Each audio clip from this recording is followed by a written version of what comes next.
مدرب واسماء لامعه في نادي غزل المحله، بداوا يختاروا الناس دي كلها، بداوا يدوروا على كل حد عنده موهبه او فرصه ازاي ان هو يفيد نادي غزل المحله. الاداره اللي عندنا اداره احنا مش خايفين منها.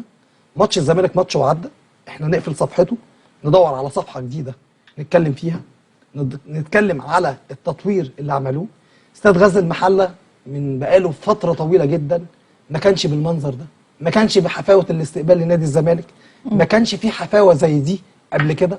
صح. الاداره دي من اول ما وصلوا طنطا وفي استقبال حافل، من اول ما وصلوا طنطا لحد على فكره بمناسبه ان هم نزلوا في طنطا اداره نادي غزل المحله وباشمهندس وليد وباشمهندس تامر بيعملوا فندق داخل القلعه الرياضه الموجوده في المحله، ان هم يستضيفوا الفرق اللي جايه تلاعب سواء في كره القدم، في كره الطايره، في كره السله، ايا كان. هي قلعه رياضيه كبيره جدا، هم بيستثمروها. الاستثمار بالنسبه لهم حاجه كويسه جدا، افكارهم كويسه جدا. هو يوم الماتش قال لك اكبر قلعه رياضيه في مصر موجوده داخل اكبر قلعه صناعيه في مصر. صناعيه فعلا فعلا، دي حاجه فعلا. هي انت ملاعب نادي غزل المحله ملاعب كبيره جدا، عندهم من الامكانيات دلوقتي. هو وفر كل سبل الراحه، ان هم ماشيين على بلان معينه جدا، ان البلان دي بظرف 3 سنين انا هبقى مثلا في المربع الذهبي، هبقى في كذا، هبقى في كذا.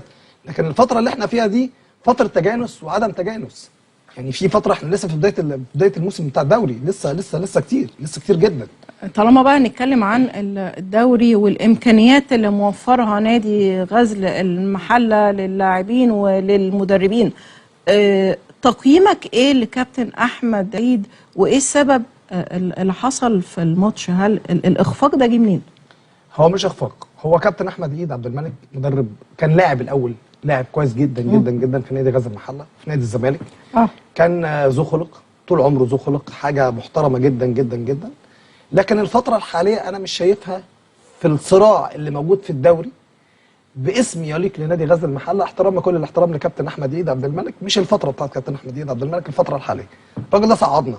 كابتن احمد عيد عبد الملك كنا نزلنا درجه ثانيه، الراجل ده صعدنا وشاف يعني ايه نادي غزل المحله، هو حس بقيمه تيشيرت نادي غزل المحله اللي لبسه.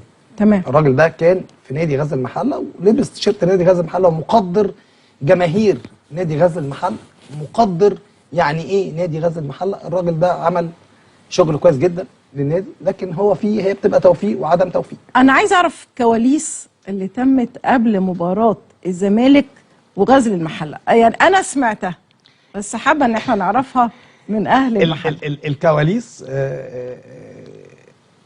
التذاكر نفذت قبل المباراه بحوالي تقريبا 3 ايام او 4 ايام. الامن عمل جهود مكثفه جدا جدا جدا، كبيره جدا. كانت عندنا حاله من حفاوه الاستقبال، اول مره يبقى في استقبال بالمنظر ده لفريق ضيف.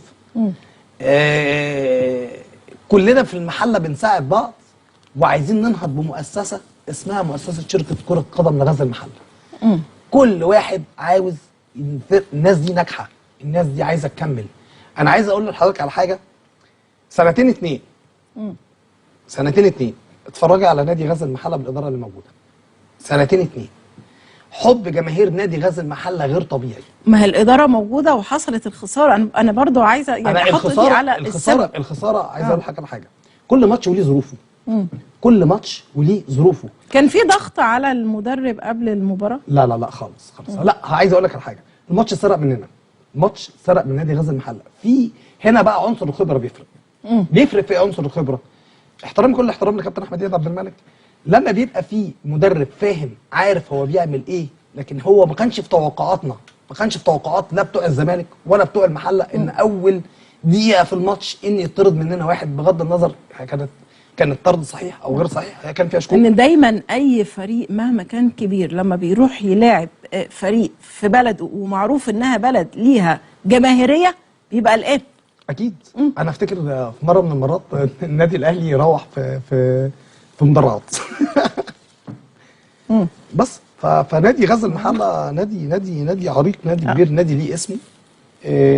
نادي عارف يظبط الدنيا كويس جدا.